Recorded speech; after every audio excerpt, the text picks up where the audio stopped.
So, welcome to Jumbo IS and welcome to our lecture series called Daily News in Shorts. In this lecture series, we cover a particular day's newspaper or the important news items in that newspaper in a very short span of time within 20 minutes. Now, today we are going to be covering August 29th, 2024's newspaper and the important news items, important from the perspective of civil services aspirants. Okay, important news items that we need to cover in this lecture are as following.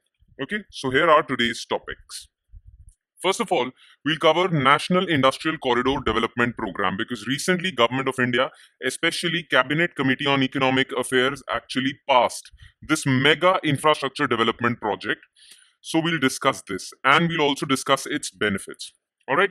Then recently, second topic would be regarding Prohibition of Child Marriage Act. Recently, Himachal government or Himachal State Assembly passed a bill which would increase the minimum age of marriage for women from 18 to 21. Now, can Himachal government do that because Prohibition of Child Marriage Act was passed by Parliament? It's a central act. So can a state government amend a central act? We'll discuss the constitutional questions and we'll also discuss the provisions passed by Himachal Assembly. Okay, so we'll take a look at this. Then we'll talk about 10 years of Jan Dhan. 10 years have passed since Jan Dhan Yojana was launched. Government actually organized a function, an event to mark the 10 years of Jan Dhan. So we'll talk about Jan Dhan Yojana, its impact on India's economy as well as delivery of social services. Okay, and in the end we'll talk about Agricultural Infrastructure Fund scheme because recently some announcements were made with respect to this scheme. So we'll talk about this scheme and the contributions this scheme would make in India's agricultural sector. All right. So without further delay, let's straight away jump to topic number 1, which is National Industrial Corridor Development Program. So what was the announcement? Remember, this program was announced by Cabinet Committee on Economic Affairs, and the chairman of Cabinet Committee on Economic Affairs is always the Prime Minister of the country. So remember, this question might be asked that who is the chairman of Cabinet Committee on Economic Affairs? Well, Prime Minister is always the chairman of Cabinet Committee on Economic Affairs. So recently, Cabinet Committee on Economic Affairs approved setting up 12 industrial smart cities under the National Industrial Corridor Development Program, and the estimated project cost would be 28,602 crore. So CCEA, under the chairmanship of Prime Minister, recently announced a 28,000 crore project under which 12 industrial smart cities would be built. Okay, and these industrial smart cities would be built under National Industrial Corridor Development Program.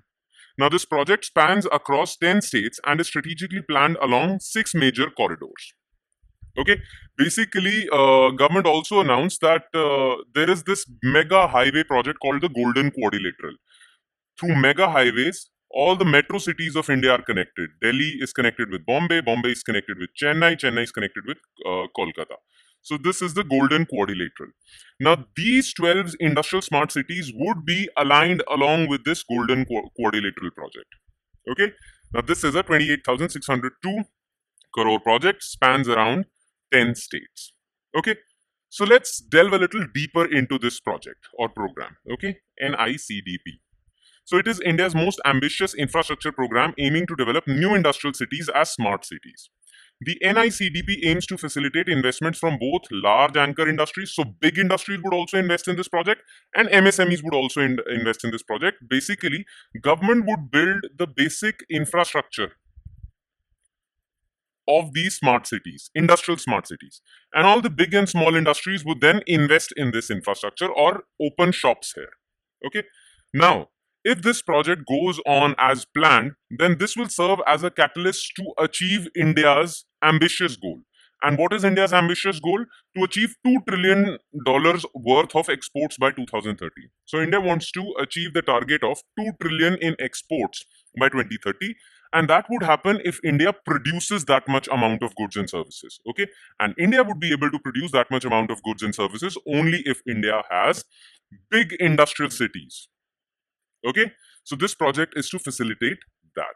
All right, now let's talk about the benefits of this project. First of all, one more fact that you need to know about this project. This project was basically announced in the budget speech by Finance Minister this year. Okay, now the government has announced its implementation. Okay, all right. Now, what are the benefits? Look, first of all, these projects are designed to garner or get foreign direct investment, especially from countries like Switzerland, Singapore, Okay, so foreign direct investment would also be made in these mega projects. Then domestic investments from big companies and small companies would also be made. Now look over here. It will create a necklace of industrial cities along Golden Quadrilateral, as you can see, like a necklace of industrial cities along the Golden Quadrilateral. Okay, these industrial nodes will act as catalysts for achieving 2 trillion in exports by 2030. Okay, it will allow India to align with global value chains. So all the production supply chains of the world, India would be a part of it. New industrial cities will be developed as greenfield smart cities. Greenfield smart cities means these smart cities would be built from scratch and they would have all the global standards. Their infrastructure would have plug and play approach. So plug and play concept means that you just the infrastructure is ready, electricity infrastructure is ready, water infrastructure is ready, road infrastructure is ready. All you have to do is just set up your factory there. Okay, and walk to work concept. What is walk to work concept? Because we want to build green cities, and in green cities very less vehicular pollution is there. Okay, so people don't drive to their workplace, they walk to their workplace. The city would be designed in such a way that your home is closer to your workplace. Okay, so you can walk to work. So these are models of concepts of sustainable cities. Okay, the approval of these projects is a step forward in realizing the vision of Vikasit Bharat. We want to achieve the vision of Vikasit Bharat by 2047, developed India. Now, this project will generate 1 million direct jobs and 3 million indirect jobs. And this will provide developed land parcels for immediate allotment of factory spaces for domestic and international investors. But remember, this job part is important. All right. So it's a mega project. That's why it costs so much, 28,000 crores, and it will give us very massive benefits. Okay. All right. Now let's move to topic number 2, which is Prohibition of Child Marriage Act. So what is the issue? Look, Himachal Pradesh Assembly passed Prohibition of Child Marriage Bill 2024. And under this bill, they have raised the minimum age of marriage for women from 18 to 21 years. Okay?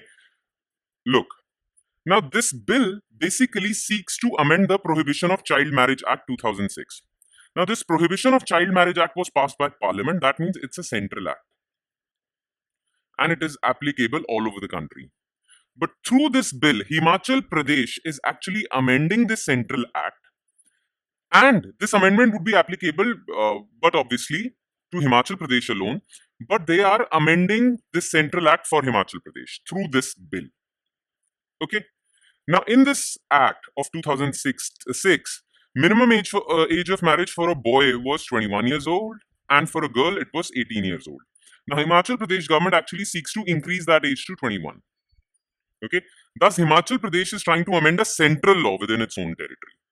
Now, how is it a central law? And how can Himachal Pradesh amend this central law, the law made by the parliament?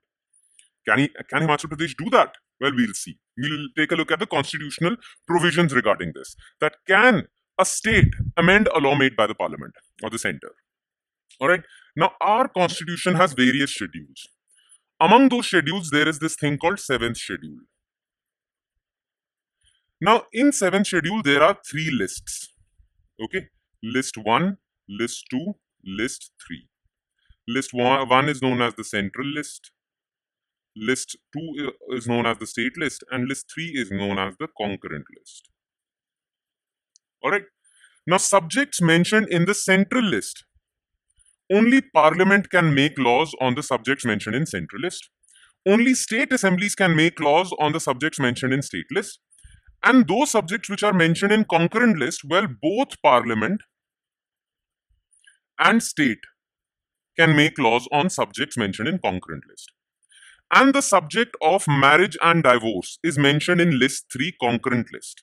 Okay. So because marriage and divorce, the subject of marriage and divorce is mentioned in concurrent list, therefore both Parliament and state assemblies can make law on this subject, on marriage and divorce. And basically implementing its power, Parliament passed a law on marriage and divorce, and it is known as Prohibition of Child Marriage Act 2006. And this was applicable on the entire country. Okay. Now, state governments can also pass a law. Central government can also pass a law with respect to marriage and divorce. In this case, central government passed that law. All right. Make sense? Now, here's the thing. Now, what if state government also passes a law? Like in this case, what if state government passes a law with respect to the same subject? Parliament passes the law with respect to the same subject. And what if the laws passed by both these institutions are contradictory? They contradict each other. Like, for example, in this case, the law passed by Parliament says that the minimum age of marriage for a woman is 18, and Himachal Pradesh says that it is for a woman it is 21. Now, what would the citizens of Himachal Pradesh follow? Whether they'll follow Parliament or will they follow state? Now, this is a contradictory thing, right? Makes sense? Now, our constitution clearly says, as per Article 254, Clause 1 of the Constitution, it says that if state law is repugnant, inconsistent, or contradictory with the central law, then the repugnant portion of the state law will be void. That means, as far as the state law contradicts central law, that portion of state law shall be void. It won't be applicable, and central law would be applicable. So, in case of a conflict between state law and central law, well, central law shall prevail. This is what is mentioned in Article 254, Clause 1. Now, you guys would say, then why did Himachal Pradesh Assembly pass this law? If they know that their law would become void because there is a central act in place, then why did they pass this law? Because there is an exception to this rule. Yes, though Article 254, Clause 1 says that the parliamentary law shall prevail, but there is a condition, there is an exception, and that exception is mentioned in Article 254, Clause 2. It says that if the state law is given to the President of India, first of all, the state law would go to the governor, and if the governor sends that law to the President of India, and that president and our president gives his assent to that state law, then in that state law shall prevail and parliamentary law would become void. So what has Himachal Pradesh Assembly done is, what have they done is that they have passed this bill, okay, then they'll send this bill to the governor. The governor would give that bill to the president, and if president gives his assent, well, then state law would prevail. If president refuses his assent, then central law would prevail. So in the hope that president would pass this law, would give his assent to this law, Himachal Pradesh Assembly passed this. Okay, that's the issue. Okay, so remember Article 254, Clause 1 and 2. All right.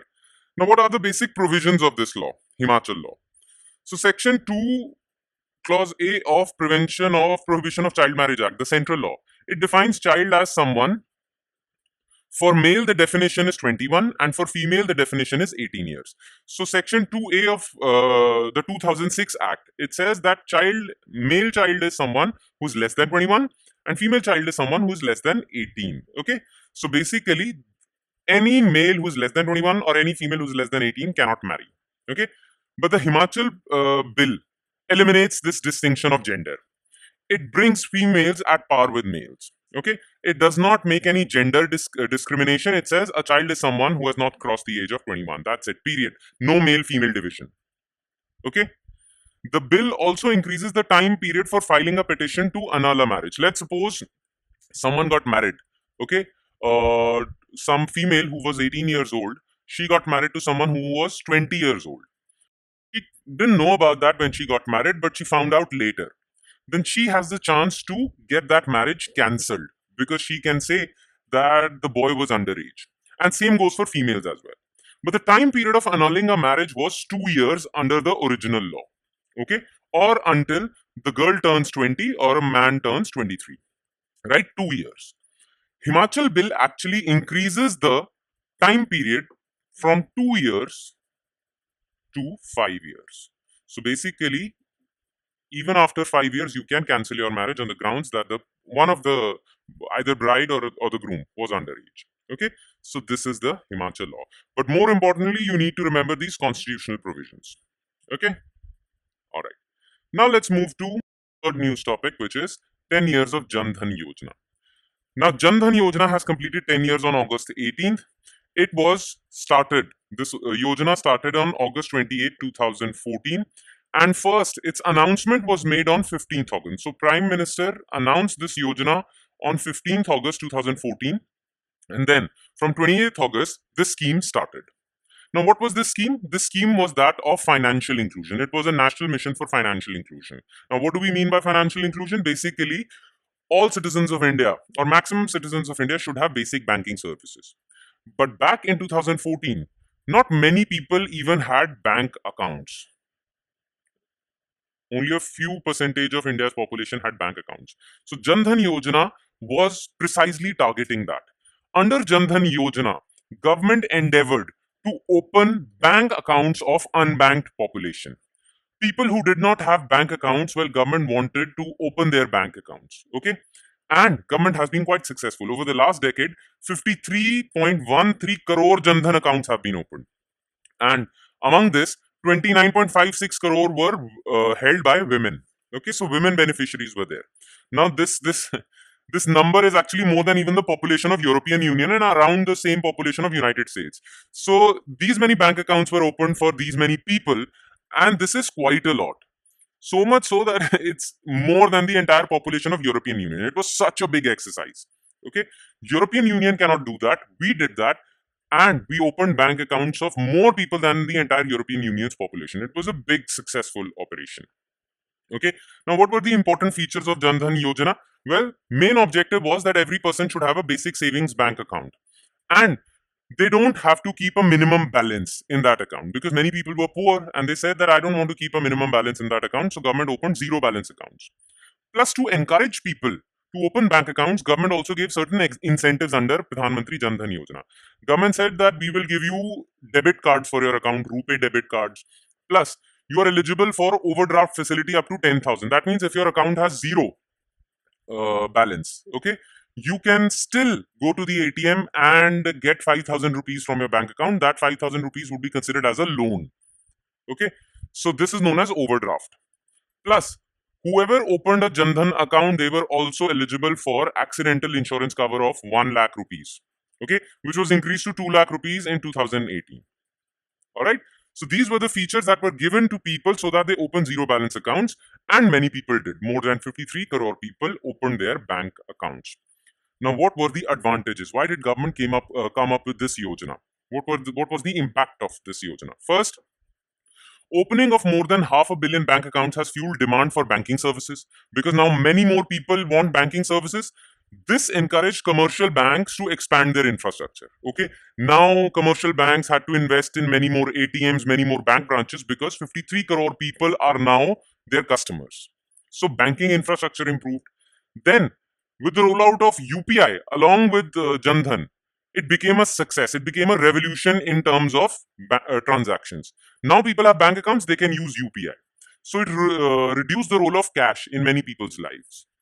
Plus, earlier government used to give subsidies in the form of cash, or government used to give subsidies in indirect form.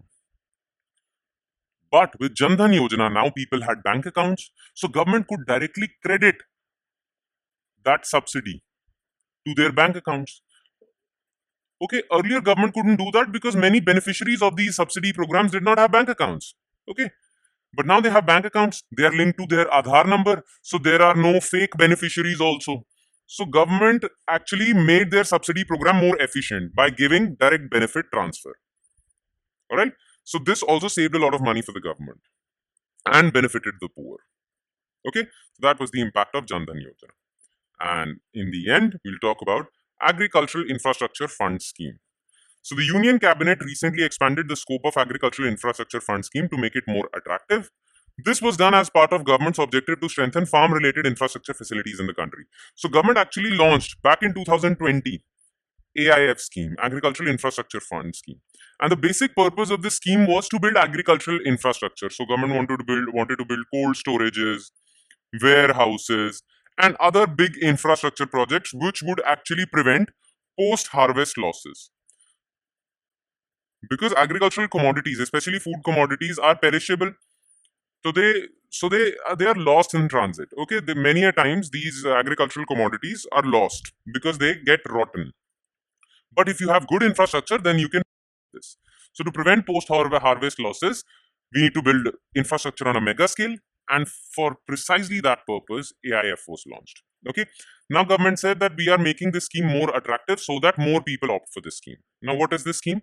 Launched in July 2020. It aims to provide all around financial support to farmers, agricultural entrepreneurs, farmer groups like farmer producer organizations, self-help groups, joint liability groups. All these people are eligible to get finance from government. Now, if you're taking a loan under this scheme, you are eligible for 3% interest subvention or interest reduction. You will get credit guarantee support from government for loans up to 2 crore rupees. Plus, you have the facility of converging various central and state schemes under one single umbrella. Again, the aim was to reduce post-harvest losses by creating and modernizing agricultural infrastructure. All right, make sense? Okay. With that, we conclude today's session. Thank you so much for watching, everyone. And I'm sure it added value to your preparation, though it would add more value if you're consistent and regular with this lecture series. So on the hope of you being consistent and regular, I'll be signing off and I'll see you next time with another day's current affairs. Thank you.